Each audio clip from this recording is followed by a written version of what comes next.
Rice cooker এই magnet কি হিসেবে চেঞ্জ করেন? ও সেটা আগে জানি আমরা রাইস কুকার ম্যাগনেট কিতা লাগি চেঞ্জ করতে হয় বাত ওইবার কিছু না তোর বটম উঠে যায়, তাহলে এই ম্যাগনেটের প্রবলেম, এই ম্যাগনেটটা কিন্তু চেঞ্জ করতে হয়। এই ম্যাগনেটটা ইলেকট্রিক দোকানে হইতে হইলিবা চেঞ্জ করতে হইলে রাইস কুকার কুলিয়া এই যেটা খড় আছে থইতরা করে এই খড়গুলো সিধা করা নাই ওগো আমরা ইউ টাইপ যেটা তলে দিয়ে খাটা ব্যান্ড আছে ওলা ইউ টাইপ বানাইলে তলে দিয়ে বাড়িয়ে যাবে, তাই বাড়িয়ে গেছে। এর বাদে সাইডে একটা দুই সাইডে দুইটা কিল থাকে, এই কিল দুটা ব্যান্ড করা থাকে ওগুলো আমরা টেলামারি সিধা করে দিব, ও সাইডের ওগুলো টেলামারি সিধা করে দিলে আমরা ম্যাগনেটটা তলে দিয়ে বাড়ি যাব। দেখো এটা ম্যাগনেটটা তলে থেকে বাড়ি গেছে।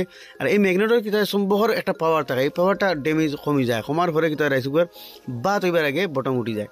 তো ওগুলো আবার আমরা লাগাই দিলাম নতুনগুলো লাগাইয়া এই যেটা ব্যান্ড করা সিধা করা আছে ওগুলো আমরা ব্যান্ড করে তৈ দিমু, ও সাইডের ওগুলো ব্যান্ড করে তৈ দিমু, বাস ও আমরা রাইস কুকার ম্যাগনেট লাগানি হয়ে গেছে। আবার এই খবরটা তারা না হারাই ইউ টাইপ আছে সিধা করে দিয়েছি, বস আটকে গেছে তার ভিতরে। আর এখন আমি চেক করে দেখাই ধরুন আমরা বটম লাগের আর ছাড়ি দিলে ওঠে, তার মানে আমরা প্রবলেম দূর হয়ে গেছে। আর লাগাই এবার খেয়াল রাখবাই কুড়ি তিনটা এই ডান্ডির